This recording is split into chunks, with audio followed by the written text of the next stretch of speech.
is Jacqueline Smith, and I'm going to be exploring mind-body health with you through the system of homeopathy. I work between here in Glasgow in Scotland and Ghana with the Ghana Homeopathy Project. You can see their logo on the top there.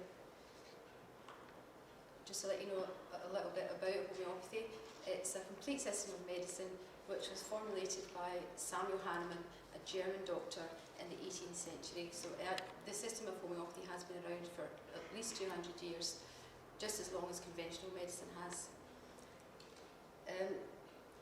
The system of homeopathy includes principles that have been used for many thousands of years. In fact, were thought to have been used by the Egyptians.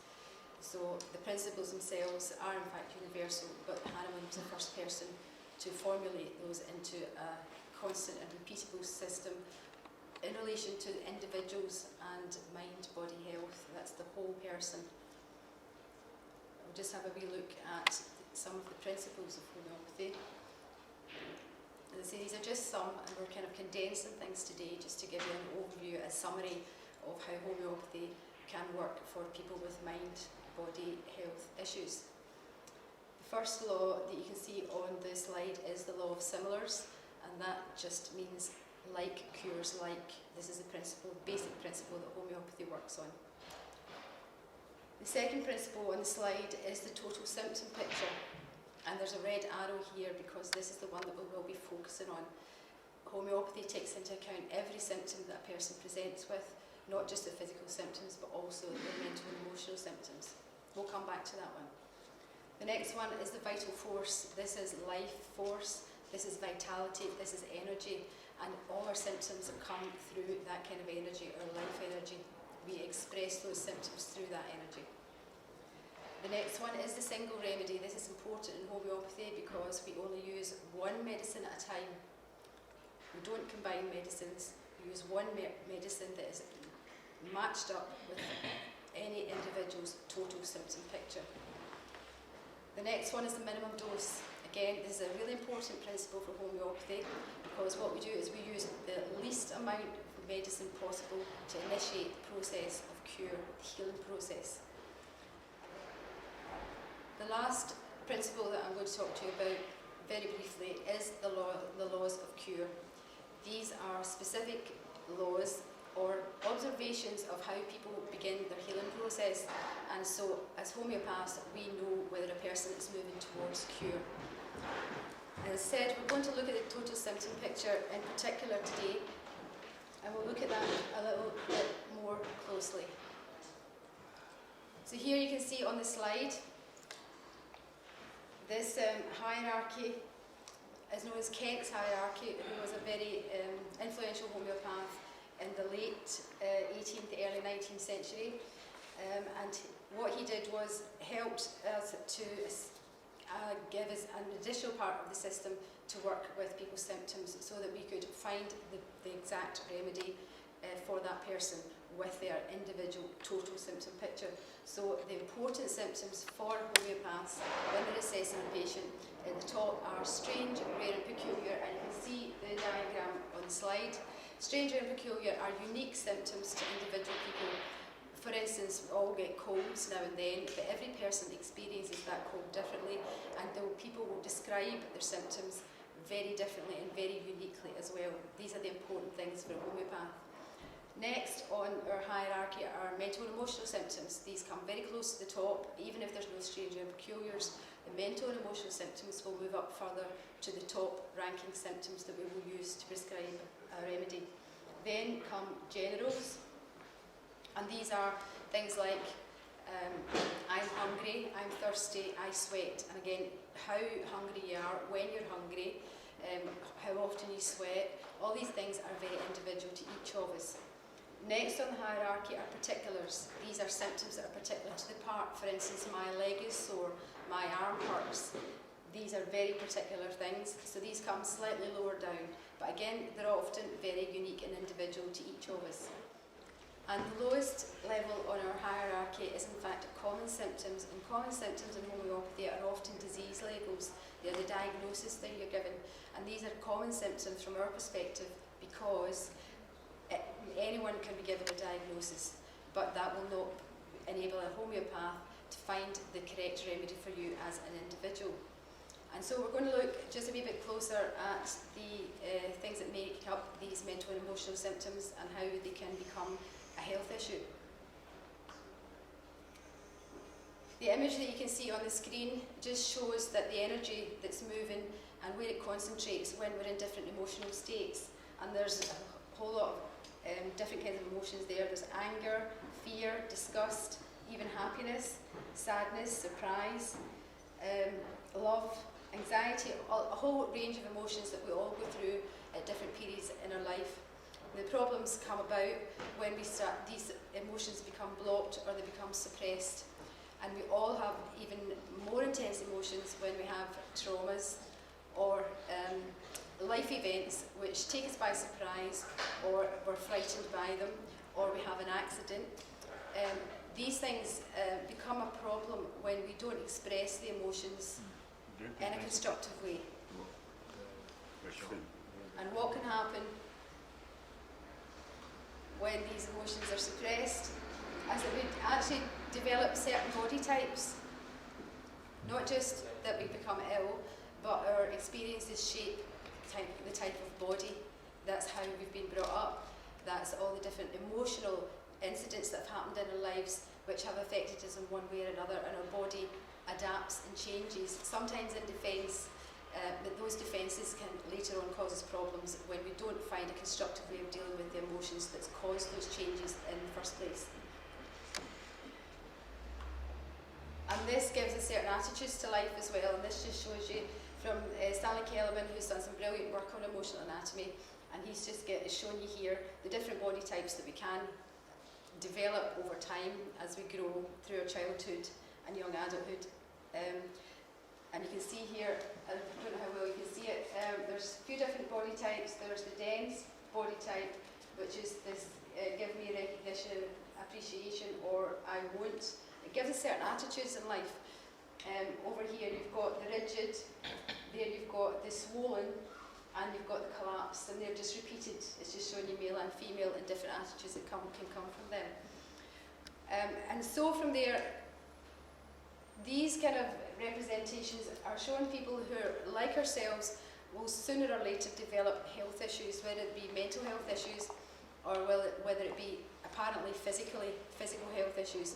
And I know the centre here has been showing some talks, been given some talks, people come to represent different aspects of health. And one of those aspects of health was diabetes. I'm just going to read you a case here to give you an illustration of how a homeopath would deal with a case of diabetes.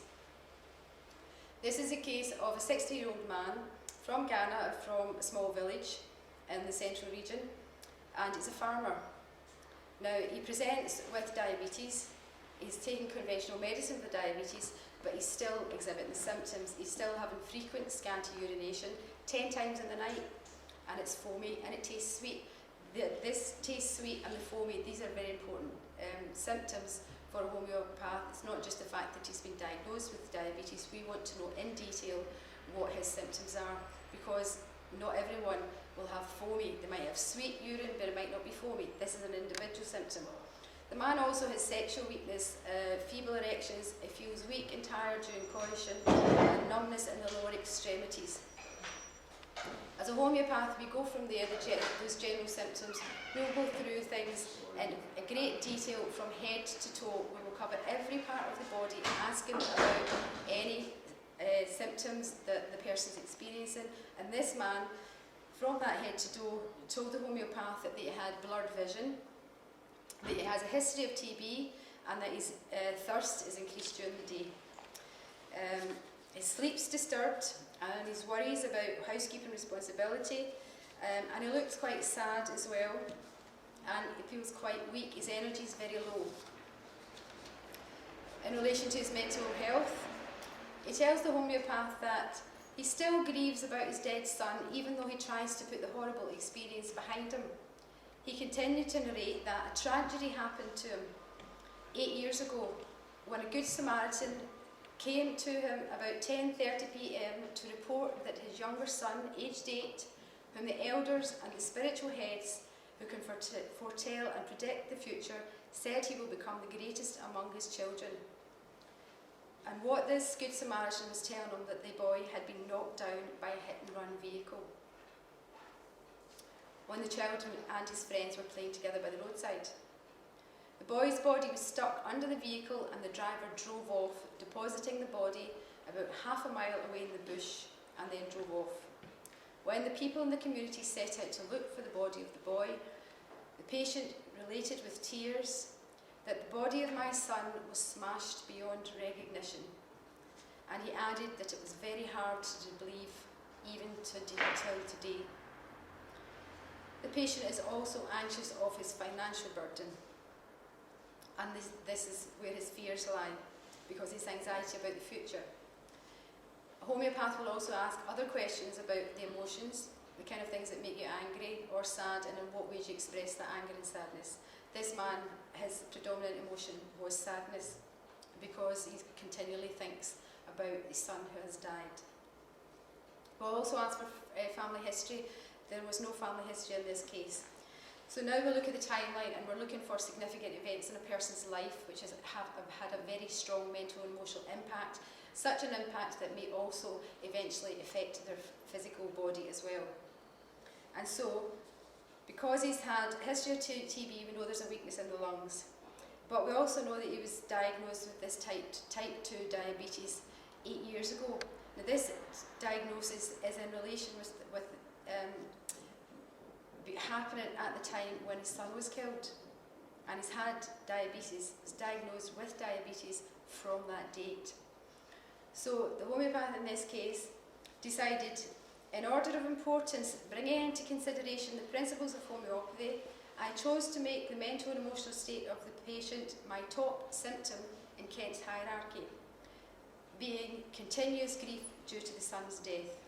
This shares equal periodicity to the diabetes onset, and so is known in homeopathy as an exciting and maintaining cause. It's the cause that's brought on the man's ill health, and because he continues to grieve, it maintains his physical ill health, as well as his sadness, which we would often term as depression. He has these other physical symptoms with the sexual weakness and the other anxiety, mental and emotional anxiety about his finances as well. So the homeopath, what they do in that case, in every case in fact, they take all the symptoms, they arrange it in order of the hierarchy, and they will check which remedies will come up as predominant related to those kind of symptoms. And here the homeopath has done that, and the top ranking symptom is ailments from grief. And then disturbed sleeplessness, some of that because of his grief. And then there are the physical symptoms about the erection and the sexual weakness, and there was also the symptom of scanty stool. So in actual fact, when the homeopath did this consultation, did the repertorisation, which is we call the analysis of the case, what they did was give him a remedy known as nature mure. What you can see on the board are the characteristic symptoms of nature mure. Nature mure is often given, as you can see, deep silent grief, difficult to cry, but if they do, they might sob loudly and uncontrollably. They have an aversion to consolation and sympathy, which means if someone tries to comfort them, they will shy away from that comfort, or they will actually get angry about it. Leave me alone, I'm fine, I'm fine, I'm fine. So, and again, especially from love, disappointment. And this one here, dwells on past unhappy memories, is very important when it comes to a remedy like nature mure. It's when people hold on to things, they haven't been able to release the grief or complete the process of grief to come back into their everyday life, their present day life. These are all physical symptoms on the other side there of the slide, and you can see this is dry and scanty stool.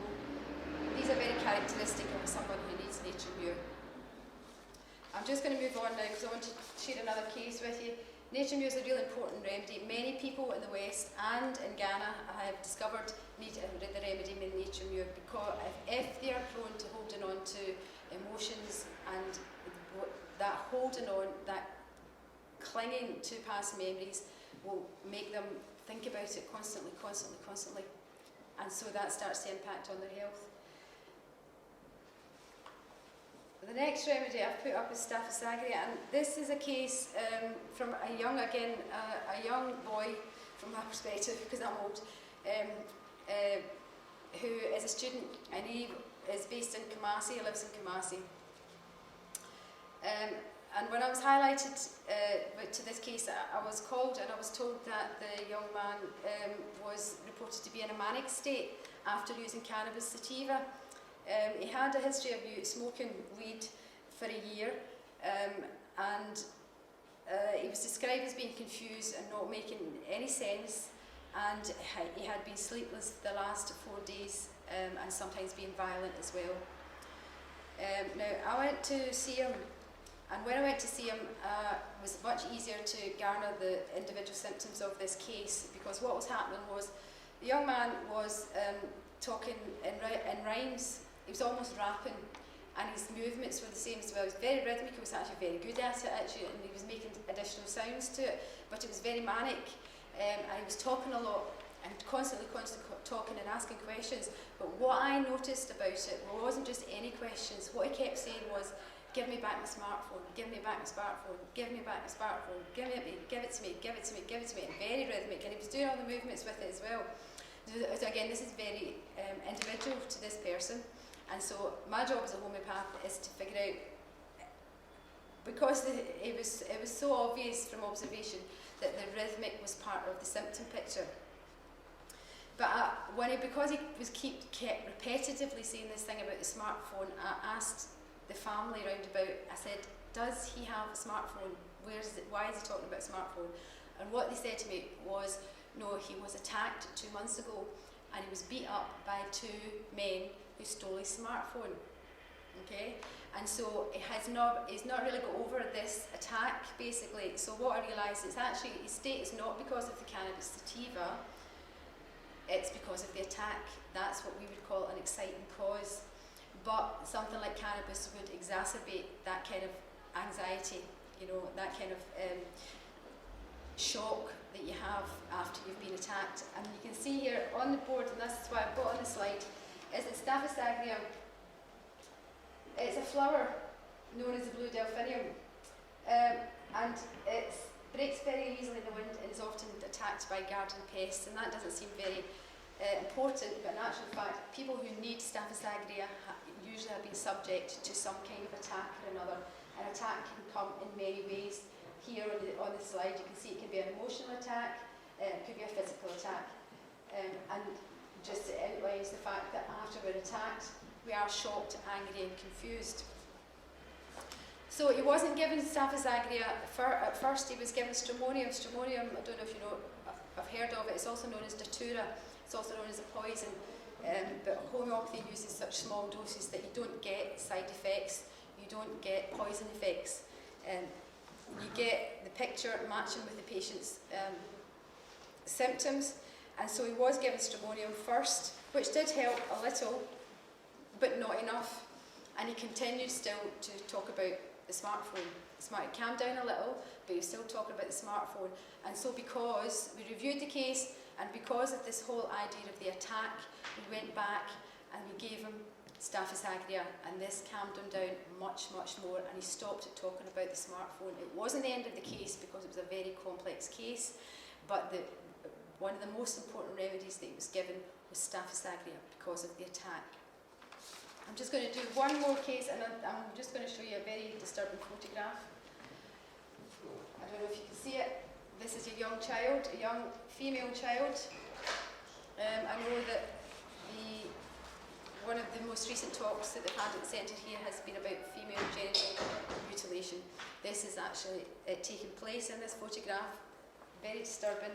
And it's there because, again, a remedy like Staphylococcus aureus would be very useful in these kind of cases. Not all of them, because everybody is going to react differently, but in the first instance you would use remedies. Some people might have heard of arnica, which is for hemorrhagic bleeding, which happens often after female genital mutilation.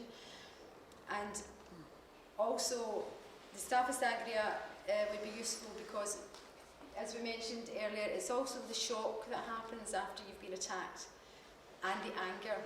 Staphylococcus aureus is also known as the remedy of righteous indignation. So when you've been attacked and you're or you're immediately on the defence, and you can become very sensitive and oversensitive. It's very useful. As you can see here, I've outlined the symptoms here. Sensitive and refined, take events very easily but keep your feelings hidden. And this is probably the case for many women, because female genital mutilation has been so much part of the traditions of many African countries and beyond, not just Africa. In fact, they used to do it here in the UK as well to women when they thought they were being hysterical, or to keep them under control. It's been around for a long time all over the world in many ways. But what happens is that women, because particularly when it's part of the culture, they can't talk about it. So they keep their feelings hidden, and not just the physical effects from having that kind of surgical procedure, not just the complications that causes, but the fact that it will go on throughout their life, even though they've been attacked in that way from the very beginning. I've got here a quote, a very poignant quote. "The pain inflicted by FGM does not stop with the initial procedure, but often continues as ongoing torture throughout a woman's life.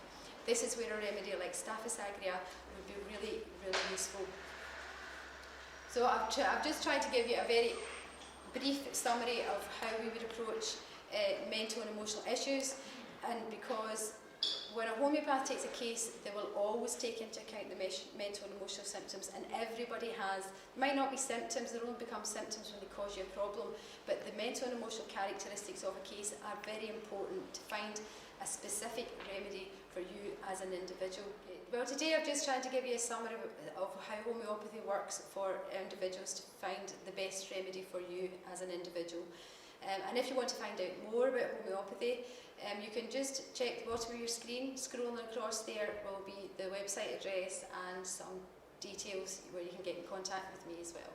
Okay, thank you for your time this afternoon.